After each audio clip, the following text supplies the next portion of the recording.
न जानामि योगं जपं नैव पूजा।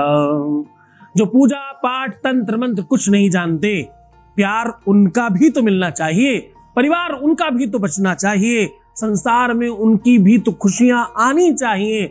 आज मैं आपको जो बता रहा हूं, ना तो इसमें तंत्र की जरूरत है, ना तो मंत्र की जरूरत है, और ना ही किसी पूजा की जरूरत है। जानिए पूरा विश्लेषण।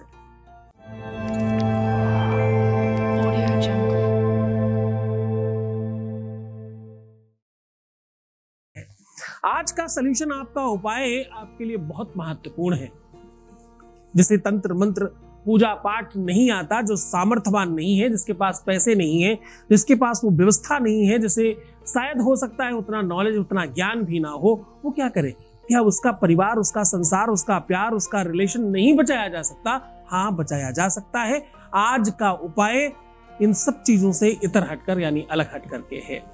न जानामि योगं जपं नैव पूजा, न तो हम सदा सर्वदा शंभुतुभ्यं जरा जन्म दुःखो धता तप्यमानं प्रभो पाहि यापन नमामीश शंभो। परमात्मा शिव की कृपा से आज उन सब लोगों का काम होगा जिनकी सामर्थ्य नहीं है, जिनके पास बहुत सारा धन नहीं है, जो विवश हैं, जिनके पास तंत्र मंत्र पूजा पाठ अनुष्ठान की कोई जानकारी नहीं है। आज सिर्फ एक छोटा सा सलूशन आपको आपसे जोड़ देगा, आपको आपकी व्यवस्थाओं से मजबूत कर देगा। आपको कुछ नहीं आता, एकदम चलेगा। आपको कोई भी चीज नहीं आती, कोई समस्या की बात नहीं है। आपको 5 सुपारी और थोड़े से चावल और हल्दी, मात्र इन 3 सामग्रियों से आपको कुछ भी नहीं आता होगा, तो भी साहब, विवाह में अगर आप थोड़ा सा पीछे चले जाएं, थोड़ा सा समय काल के पीछे झांक कर देखें, तो आपको पता चलेगा आपके बाबा, आपके पिताजी के पिताजी इत्यादि के समय की बात अगर मैं बात करूं, या सीधे सीधे बात करूं आज से 10, 12, 15, 20 साल पहले की, उस समय में लोग हल्दी और सुपारी भेजा करते थे संदेश के रूप में। आज जो आप कार्ड भेजते हो, जो आमंत्रण पत्र भेजते हो, वो आमंत्रण हल्दी और सुपारी से माना जाया करता था। लोग जान जाते थे सुपारी गई तो किसका विवाह है और हल्दी गई तो किसका विवाह है। एक सामग्री लड़की में और एक सामग्री लड़के में जाया करती थी। लोग समझ जाते थे किसका विवाह है, हल्दी है तो किसका है, और सुपारी है तो किसका विवाह है। और साथ में रंगे हुए कुछ चावल जाते थे। और ध्यान से समझना, ये रंगे हुए चावल कोई मात्रा में नहीं जाते थे। नाव लेके जाता था बहुत सारे चावल एक साथ, और सबको उठा उठा के देता रहता थोड़ा थोड़ा। या तो हल्दी चावल पकड़ाता या तो सुपारी चावल पकड़ाता, और सुपारियां छांट कर आती बढ़िया अच्छी क्वालिटी की, उसी से लोग मान लिया करते। ऐसा करते क्यों थे? क्योंकि ये सारी की सारी सामग्रियां विवाह से संबंधित है। ये वो सामग्रियां हैं जो उन ग्रहों को आपकी कुंडली में प्रवीण कर देते हैं, ताकतवर कर देते हैं, जिनसे विवाह होता है।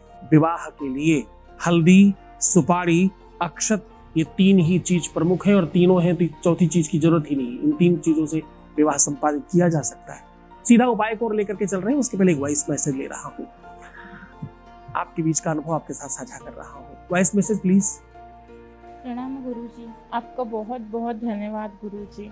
मैं बहुत ज़्यादा परेशान थी, लेकिन जब से मैं आपकी संस्था से जुड़ी हूँ, आपके पास मैंने पूजा करवाई है, उसके बाद से मैं बहुत खुश रहने लग गई हूँ। मेरे में पॉजिटिव एनर्जी आ गई है। आपकी पूजा कराने के बाद मेरा 50% काम हो गया है गुरुजी। आप अपना आशीर्वाद हमेशा ऐसे ही बनाए रखना गुरुजी, ताकि मेरा काम 100% हो जाए, और जो मैं चाहती हूँ वो भी हो जाए, वो मुझे मिल जाए। आपका बहुत बहुत धन्यवाद गुरुजी। बहुत बहुत धन्यवाद आपको और आपकी संस्था को। बहुत बहुत धन्यवाद गुरुजी। प्रणाम गुरुजी। बहुत धन्यवाद, बहुत साधुवाद, बहुत सारा आशीर्वाद। कुछ कमियां तुम में भी हैं, कुछ गलतियां तुम्हारी हैं, कुछ तुम्हारे कार्मिक अकाउंट्स हैं, उन सब चीजों को और थोड़ा बेहतर करने की कोशिश करिए। आप 100% जीत रही हैं। अब मैं उपाय बता रहा हूं इन तीनों चीजों का।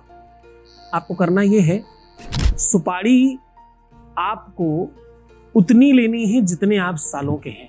अब आप कहोगे मैं अगर 30 साल के हूं तो 30 सुपारी लूं? नहीं, हर 10 साल पे एक सुपारी, जितने भी आप साल के हैं। अगर आप 20 प्लस हैं तो 3 लीजिए, 20 के अंदर हैं तो 1 लीजिए। जितना जैसे जैसे ईयर 10 के ऊपर 1 भी बढ़ा तो आप 2 कर लीजिए, 20 के ऊपर जैसे ही 1 भी बढ़ा तो आप 3 कर लीजिए, 30 के ऊपर जैसे कोई बढ़ता है तो 4 कर लीजिए।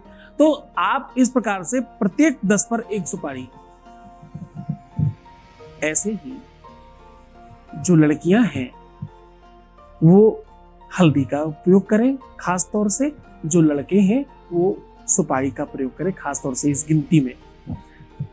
जितनी भी आप सुपारी ले रहे हैं अनुमानतः उससे आधी आपको हल्दी लेनी है। अब ये अपोजिट रखना है, जो लोग सुपारी को काउंट किया है उसने हल्दी आधी लेनी है, और जिसने हल्दी काउंट किया उसको सुपारी आधी लेनी है। अब मान लीजिए कदाचित आपने 5 सुपारी ली हो तो हल्दी कितनी लेंगे? सही तरीके से 2.5 बनता है, पर आपको बढ़ते क्रम में लेना चाहिए, 3 लेना चाहिए। कभी भी शुभ काम को कम करके नहीं करना चाहिए। अधिकस्य अधिकम फलम ऐसा बोलते हैं। तो आप अलग अलग सुपारी को लाल कपड़े में और हल्दी को पीले कपड़े में पोटली बना लीजिए, चावल को सफेद कपड़े की पोटली बनाइए। अब इन तीनों को आपको एक गेरुए कलर के कपड़े में पूरा कंप्लीटली अलग अलग करके तीनों पोटलियों की एक पोटली बना लेनी है। अपने ऊपर से 5 से 7 बार उतारिए। इसी पोटली को सर्वस्व मान करके प्रार्थना कीजिए। जो भी आपकी इच्छा है, जो भी आपकी मनोरथ है, वो आप मांगकर इसे तुलसी के वृक्ष पे, पौधे पर, तुलसी मैया के चरणों में स्पर्श करा के बाहर कहीं भी निर्माल्य में रखवा दीजिए। मात्र इतना करने से ये काम शुक्रवार, सोमवार, गुरुवार करना चाहिए। इस काम को करते ही तुम्हारे जीवन में परिवर्तन आएगा। इसमें ना तो कोई तंत्र की जरूरत है, ना मंत्र की जरूरत है, ना ही पूजा की जरूरत है, ना ही अनुष्ठान की जरूरत है, और ना ही तुम्हें पैसे खर्च करने की जरूरत है। पूरी श्रद्धा से करना, विश्वास से करना, तुम जीत जाओगे। तुम मुस्कुराओ, सुंदर बनो, हर आधे घंटे में बढ़ाम करके पानी पीना, अपना बहुत ख्याल रखना। रोना मत, परेशान मत होना, उल्टा सीधा नहीं सोचना। जितना ज्यादा हो सके सकारात्मक रहने की कोशिश करना। तुम्हारा और तुम्हारे परिवार का, प्यार का, सबका ख्याल रख रहा हूँ। ओम नमः शिवाय।